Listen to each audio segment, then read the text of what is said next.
All right, folks. Welcome to the final round. Wolverines, congratulations on making it this far. My name is Simon Handler, and I'm Assistant Director here at the Atlantic Council Cyber Statecraft Initiative. I'll be your timekeeper and responsible for answering any questions you may have throughout the round. Just as a quick reminder, no presentation aids such as PowerPoints, handouts, posters are allowed. You may not use any other electronic devices aside from the laptop or the video teleconferencing, and you are encouraged to use written or printed notes. If you have any technical difficulties during this final round, stay calm, just refer to the Zoom link that was sent across to you guys. And just a quick rundown of the timing here. It's going to work a little bit differently from the prior rounds. We're going to start with a 10-minute presentation from you guys, a 10-minute question and answer from the judges, and then we're going to roll right into a 10-minute feedback from the judges. Are there any questions before we get started? So at this time, can we clarify, since we all are in the same room, each one of us is going to take off our mask, talk, and then replace our mask for the other person? Is that okay with everyone? Sounds good. Okay. All right.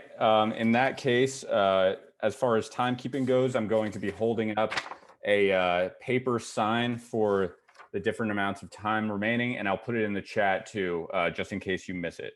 But without further ado, let's get started. Okay.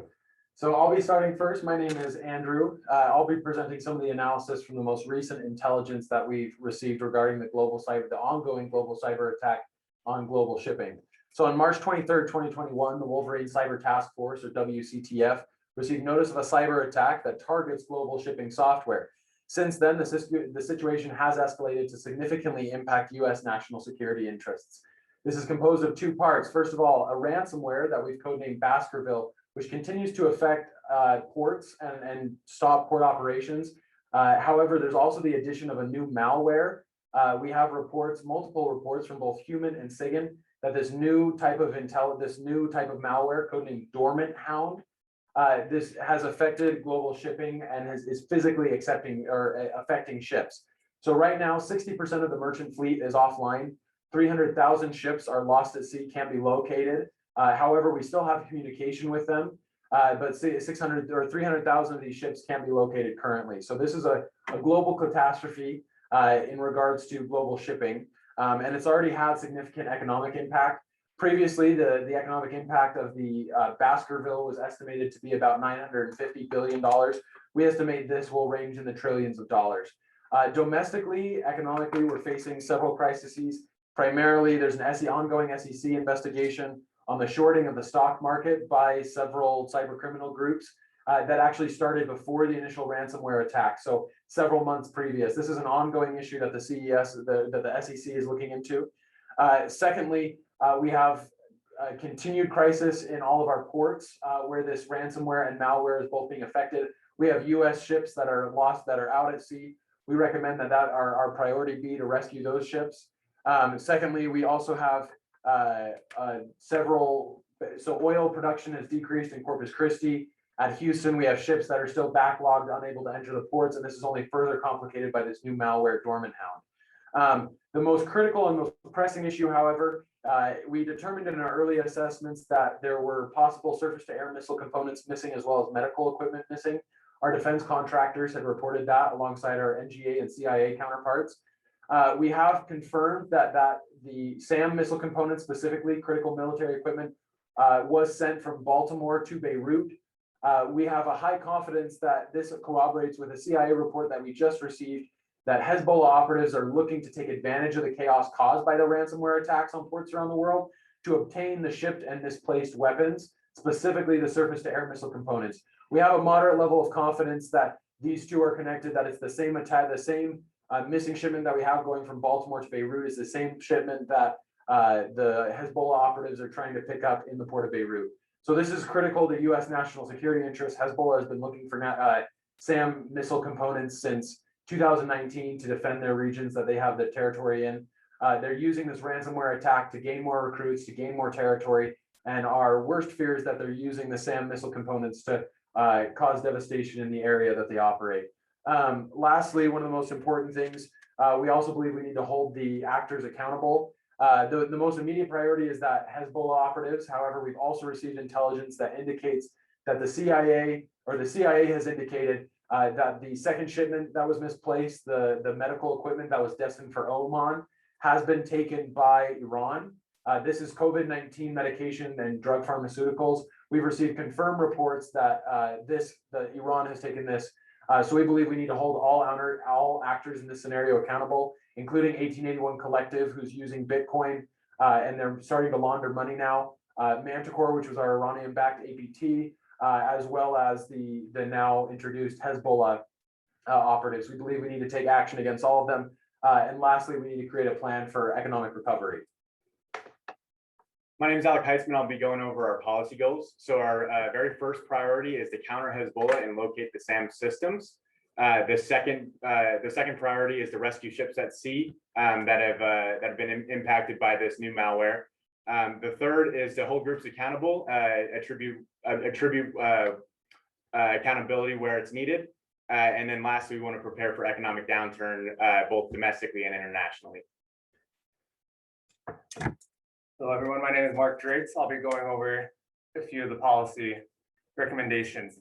So first, we recommend having CENTCOM coordinate with Israel in order to both track down missing SAM components as well as counter the threat from Hezbollah. We recommend issuing sanctions to both relevant Hezbollah actors as well as Iranian actors through Department of Treasury, OFAC. Next, we recommend continuing to target 1881 collective nodes. This should be done primarily through a joint public-private partnership, with private taking more of the lead. I'm Hunter Carl. I'll be also going over our policy recommendations. Additionally, with what Mark has presented to you, we would like CISA working with Rabinara Group, as well as with Coast Guard, to provide YARA rules regarding how Dormant Hound functions and being able to track and locate what ships are infected with this new malware. We also would like the Navy working with international maritime partners to locate the lost ships using the AIS tracking system in order to rescue personnel lost at sea. Lastly, our major immediate response would be having FinCEN work with the FBI to locate the 13 IP addresses that are coming from Eastern Europe in order to attribute that money lost and the money being laundered there. Additionally to those, some of our other immediate responses are reverse engineer, having a team working through the UCG under PPD 41 to reverse engineer not only Baskerville, but now this new malware, Dormant Hound. And they would do this using a tool similar to the NSA's reverse engineering software, codenamed Gydra, as well as what Mark brought up of identifying and shutting down the 1881 collective nodes. This would be done using a similar process to how Microsoft handled the trick bot system. We also would continue to prioritize the DOJ indictments of the 1881 collective members so that we can attribute those actors and those members with the ongoing, not only shortage of the stock, but also the ransomware attacks. Additionally, I would add internationally, we're prioritizing information sharing on Dormant Hound, since it is not just a local and US focused issue, but also an international issue. So we're recommending that CISA coordinate through the first CSERTs for incident response and coordination in terms of understanding the TTPs of Dormant Hound, as well as potentially providing some avenues to help these other countries afflicted so we can get global shipping back on. Yes. And then one last thing for the international, we recommend having State Department take the lead, supported by Navy, in coordinating international rescue efforts of stranded ships and crews.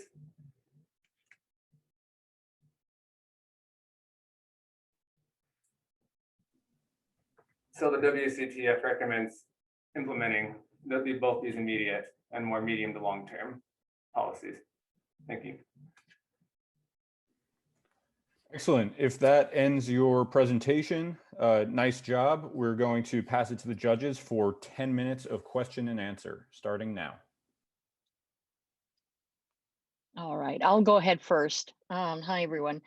The figures that you gave for the number of merchant ships that were affected by Dormant Hound and the number of 30,000 ships missing, I assume those are not all U.S. ships. That's a global number? So I should clarify. Oh yeah. Okay. So I should clarify at this point. So it is 300,000 ships, not 30,000 ships. But yes, those are not just U.S. ships. That's a global count. So it's just 60% of global merchant trade shipping is offline. So that is not exclusive to the U.S. We're still working to establish exactly what the direct impact the U.S. will be. We have the U.S. Maritime Administration helping to coordinate our response in that regard, making sure that we clearly understand how many of those are our ships. As of right now, we just have open source intel that indicates that 300,000 ships, or 60% of the world's fleet, is offline. Right. So you're recommending search and rescue only for U.S. affected ships? And if so, how are you going to manage this with presumably all the other countries with affected ships also doing search and rescue at the same time for their ships? Yes. Yeah.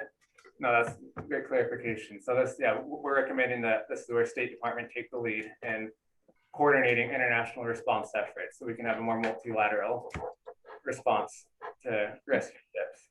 So Right.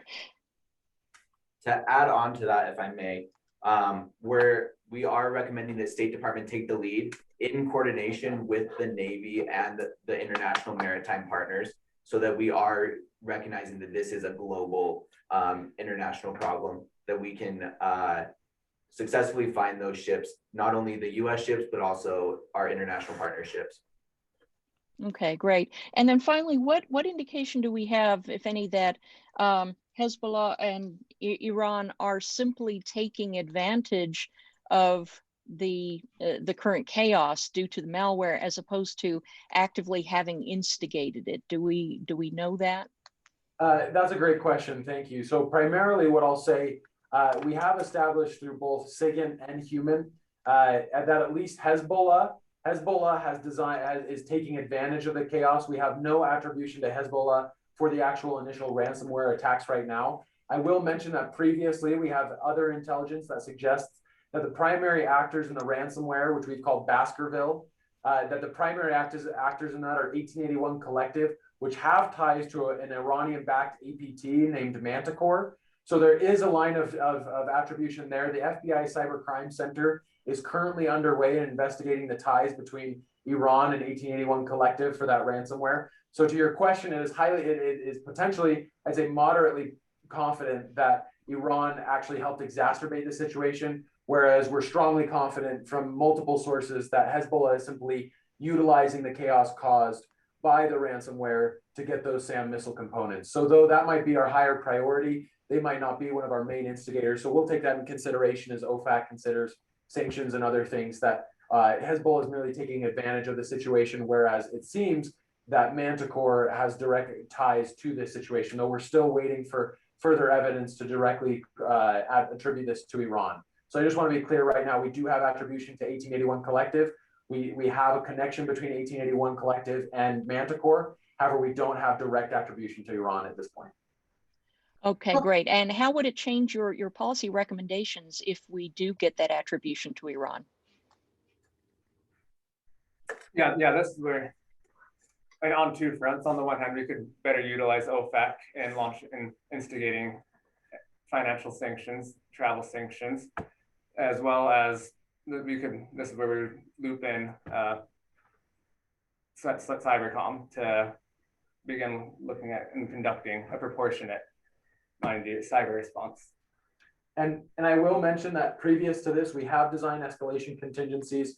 Earlier in this, we've actually informed Cybercom and the NSA to prepare potential OCOs just in the case that we do attribute this to Iran and we need to decide for a proportional response. So I will mention that is already underway at this point. We're just working to establish that direct attribution before we make any sudden movements. To follow up on that question, you listed a number of interventions and options. Do you have a ranking in terms of prioritization? That wasn't clear from what you were advising us on. In addition to that, you mentioned within those examples, Navy and international partners potentially collaborating. You mentioned CISA and the Coast Guard. You mentioned FinCEN and the FBI. Have you done any due diligence to establish whether or not those collaborations are feasible given resource constraints and other prioritizations?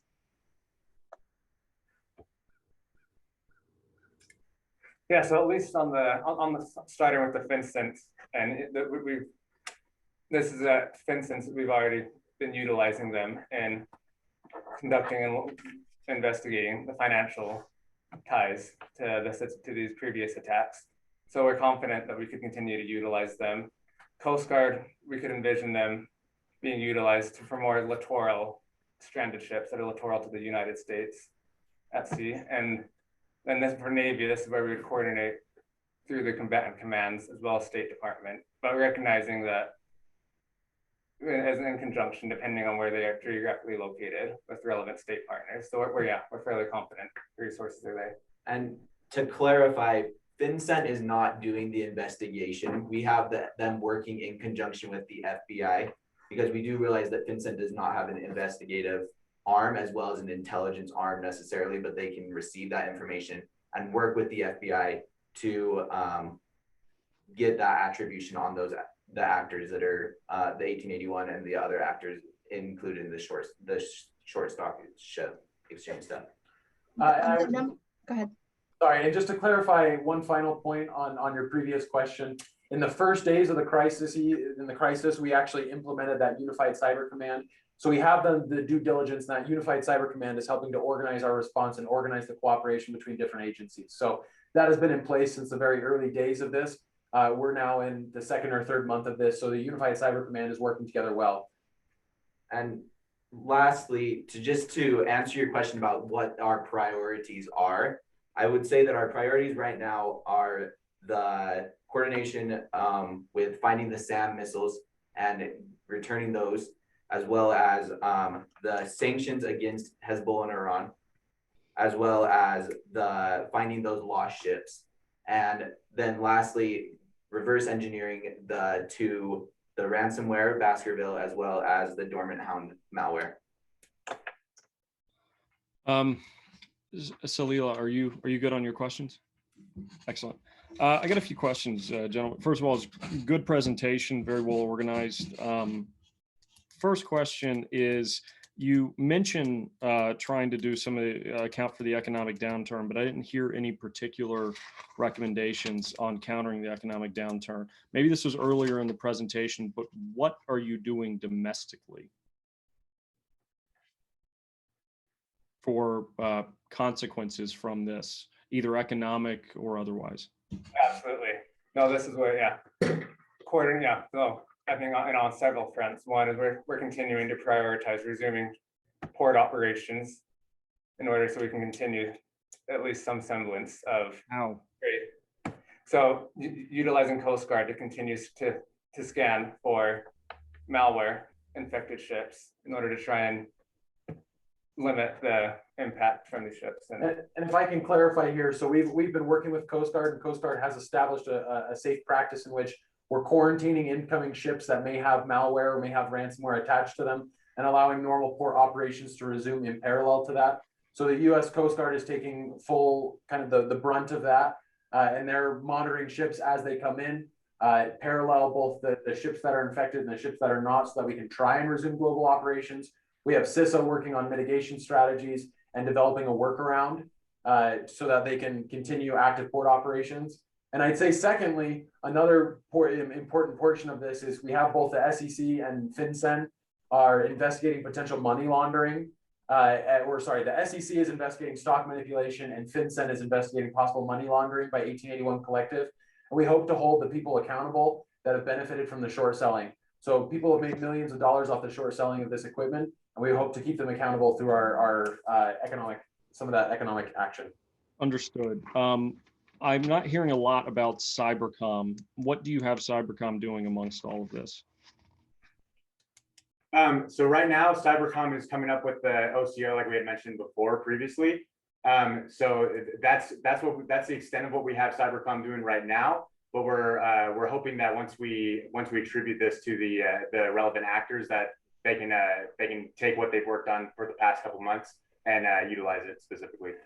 What level Great. of what level of That's attribute? time. Oh, that's time. Yeah. Oh, okay. Sorry, John, got to cut you off. Nice presentation, guys. Thanks for the Q&A. Judges, we're going to roll right into feedback. We have an all-star panel of judges here. So if you wouldn't mind introducing yourselves just to give the team an idea of where you're coming from with your feedback, that'd be great. Excellent. If you guys don't mind, I'll go first. So I'm John. Background, worked at Department of Commerce, Intelligence and Security, worked at CISA for a few years, led the Defense and Resilience portion of the Cyber Solarium, and NSA and Cybercom way back in the day. So a little smattering of everything. So number one, I would sort of say is, if you're dealing with something of this scale and this consequence, one thing that would have liked to have heard a little bit is this meet a natural disaster declaration? And what follows from that is, do you invoke FEMA resources and FEMA funding to actually deal with the shortfalls? When you talk about economic downturn, financial markets are one thing. Yeah. Goods and services are another. There will be a shortfall in goods and services here. I would have liked to have heard how you're dealing with the domestic response a little bit more. Absolutely. The other thing is you're dealing with the release of the SAM site, the release of the potential proliferation of SAMs to Hezbollah as a military issue with Cybercom working with Israel. I don't know if that's necessarily the right framing. It's a non-proliferation issue. So you would look at this as, for instance, does ICE, does Immigrations and Customs Enforcement and Homeland Security investigations play like a particularly a large role in there? I think my suggestion is the priority to sort of stop that and to stop that weapon proliferating is probably the right approach. But I would have liked to have heard, and I don't think I have an issue with your priorities. I think I would have heard a little bit more about sort of domestic things. The other thing is sort of coordination of international rescue efforts. The State Department plays a role for sure, but a lot of the times that's going to come from more of the maritime arm. Keep in mind that the State Department is the lead for overall international diplomacy and policy, but isn't exactly the mechanism for that coordination. CISA coordinates with their international partners, Coast Guard coordinates with their counterparts, Navy coordinates with their counterparts. So sort of, I think articulating that a little bit clearer, I think would be particularly useful. You have a CISA doing a lot. I mean, a lot. You have them doing things domestically. And this is why this is important, because you need the Coast Guard to help with rescue efforts. You need them to help with ports. You need CISA to also help with ports. You also need CISA to do other impacts that are potentially hitting the financial system. Salila brings up a good point in budgetary constraints. The outlet for that budgetary constraint for CISA or any civilian authorities is defense support to civil authorities. Does CISA go to DOD and say, I need help immediately? And FEMA funding can help with that. So all of these are connected. When you're looking at the board, you need to sort of find the right places and what authorities you can invoke and if it's sufficient. I want to give everybody else time, so forgive me. Wendy, Salila, over to you. Thank you. I'll go next. So yes, to piggyback on what John said, really good job. I think that what came through was that you are very aware of what federal government capabilities are. And in response to my question, that was sort of further signaled. I think the feedback that I'm going to provide is both substantive as well as structural. So substantively, I would just echo what John shared in terms of like critical understanding, awareness, and acknowledgement of resource constraints, right? These are trying times for our country and our world in terms of just fiscal capabilities and sort of acknowledging that truth. There are a lot of unfunded mandates right now across government, not because of legislative realities, but just because of, you know, fiscal constraints. And so acknowledging that upfront to yourselves in terms of how you pitch recommendations is really critical. And that feeds into the sort of structural feedback, which is to say that I think you were very eager to demonstrate that you understood the breadth of the issues and the breadth of the options. So there was like a litany of just so many options that you could pursue. And it wasn't organized in the sense of like, there are a multitude of options that we have on the table before us. We have rank ordered them in terms of, you know, feasibility, executability, etc. Right? Like, so it would have been very helpful to say, here are our top 3 options. And you could, if you wanted to, you could have even said, here are diplomatic options. Here are cyber-enabled options. Here are our operational options, right? So that way you're sort of slicing and dicing and able to present to a very bandwidth constrained audience what you can possibly do. So even as I was like writing down all the options that you were reciting, it was kind of like, whoa, there's a lot here. There's no way that all of this is getting done, because we have threats globally. We have threats, as John shared, domestically. And then we also have the bread and butter of each day that needs to be executed as well, just to secure the homeland. So I think really strong on the sort of grasp of substantive options, but it's also critical to sort of organize and present in a way that's clear what is actually feasibly on the table and what the core recommendations are. But overall, again, congratulations for making it this far, and thank you. Wendy, over to you. Thank you. Thanks, Alila. So I'm Wendy Nather. I was a CISO in the public and private sector. Originally, I worked for a Swiss bank and worked for Texas state government. I spent 5 years as an industry analyst. I helped to stand up the Retail Intelligence Sharing and Analysis Center. And now I lead a team of advisory CISOs at Duo Security, which is part of Cisco.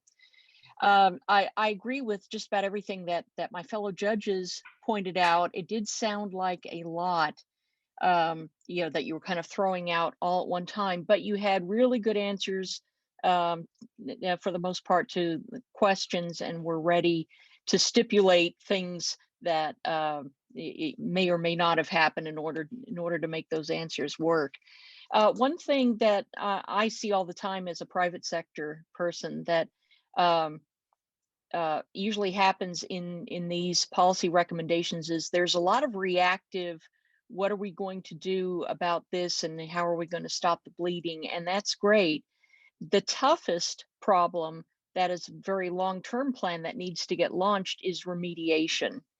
And so I find the you know, the description of the impact of the ransomware and the dormant hound malware is, well, you know, Coast Guard is there, and I hope I'm the first to make a Coast Guard port scanning joke. But you know, they're going to kind of do a hand wave, and the ransomware is going to go away. And some of the more underlying issues that I picked out from the ingest are that this is a systemic problem of how do we keep shipping functioning? How do we fund the remediation and the time that it is going to take of these systems to prevent this in the future? And that kind of gets lost in the fog of war and the, oh my God, we got to find that SAM part. So that's the only feedback I would give. But other than that, I think y'all did a great job. Thank you very much. Thank you. No, it's fantastic. I'll echo the other judges and just say 2 things. One, I think the part of your timing sort of shortfall, bandwidth shortfall, can be addressed by better articulating the end state of your recommendations. What's the vision? Where do you want to get to? You're telling us all these things we're doing. That's good. It's going to help us fit them into a single frame if we understand what you want the world to look like at the end of doing all of those things. And it'll help us understand your implicit prioritization as well. I think the second piece is, as you're thinking about what it is that you're getting agencies to do, looking for partners to do, would be helpful, and I think Salila started to hit on this, to be a little bit more conservative incentives. You have a good command relationship with your own federal entities. Awesome. When you're talking about the private sector, when you're talking about international partners, trying to get them to a place is as much about the journey as that destination. And it's helpful to hear from you how you want to try and take or consider that first round of objections. What are you going to do to overcome the resistance to collaborate on an investigation, or to allow U.S. entities in some cases into these facilities, right, to take these actions? And so I think hearing that will help us give a measure of confidence to not just the recommended you're making, but also the thought process, the decision-making process that you've gone through to get there. So I think that would be an aid for you all as you're thinking about this in future. That said, it was a good brief. You guys were well rehearsed given the short period of time. And so I think take as a credit that that's a strength and you can build on other areas. So kudos. Thank you all so much. Thank you so much. Yeah.